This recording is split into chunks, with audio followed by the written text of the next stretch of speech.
torture. You're setting the place on fire. You can't fucking win in here, so you set the place on fire. Fire, fucking bonfire. Stand back! Knocking! Fuck off! Turn the volume down, you fat fuck. Cook the lamb! Any more than that, you'd be fucked. Shut the motion, will you? Right now. Or piss off. Yeah, of course she is. Come on, more sauce, you silly cow! Where's the lamb sauce? Where's the lamb sauce?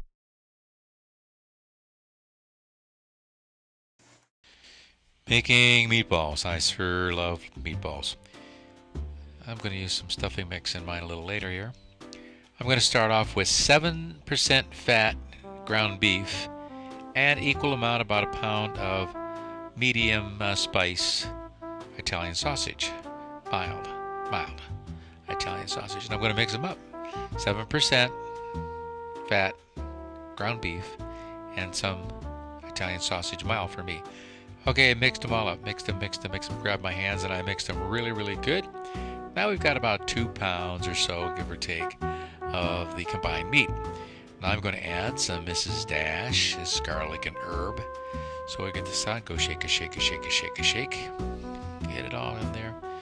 Next I'm going to use, I'm not using stovetop stuffing, I'm using high top, which is a Winco brand. But you can use stovetop, about a half a package. Some people use breadcrumbs. I like stuffing mix, it gives a great flavor. There we go, dump some half of that in there. And then again, get my hands really gooey and mix it up. So we got about 2 pounds of meat, little Mrs. Dash garlic and herbs. And there she is. And some stuffing mix in it. All together. It looks good and it tastes good.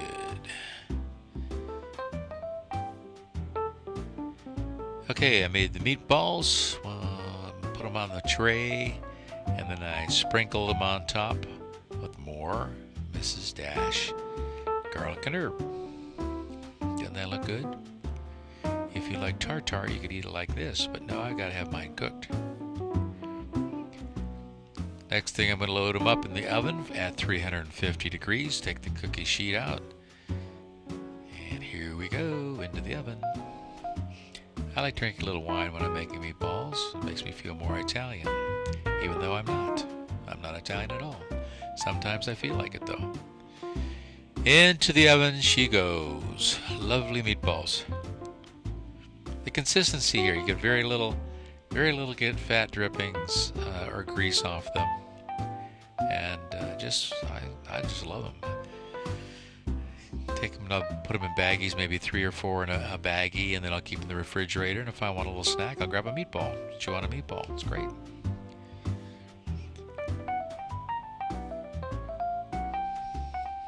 There we go.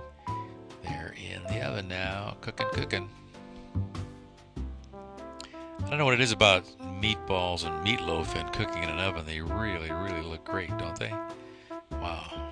Fantastic. Like I say, set the oven about 350. I lightly oil the tin foil after I placed it on the cookie sheet. So the meatballs aren't going to stick, so pretty good.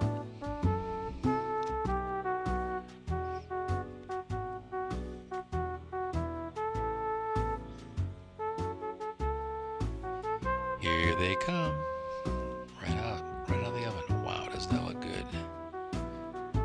Really nice meatballs. They taste great too. I don't know who invented meatballs. I don't know whether it was the Italians or the Americans. Might want to get on Google. Actually, I heard that hamburgers were actually made by somebody that used meatballs and just flattened them with their little spatula, and that's how hamburgers came into it. And I think that was in Minnesota or Michigan somewhere. I read that on Google, I believe. Look at these meatballs. Is that good or what?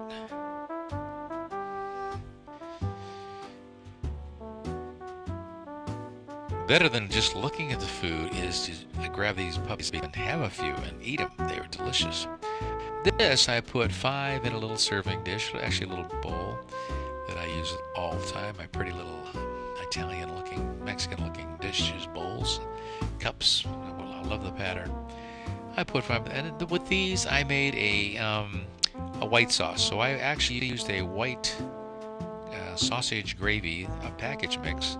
Again, I got it at Winco, and it's a packaged white country gravy with little sausage in it. I made that up, and then I put it over the meatballs. And look at that. And I'm going to tell you what. When I ate it, it was great. Absolutely fantastic. So, meatballs. How to make meatballs. Really easy. It took me about an hour to bake them and maybe a half hour to set things up. But when you use the meat combined with the sausage, and then you put the dressing in there, the stovetop dressing and everything, and the Mrs. Dash ends up great. Thanks for watching. Bill Keefer, Cop to Cook.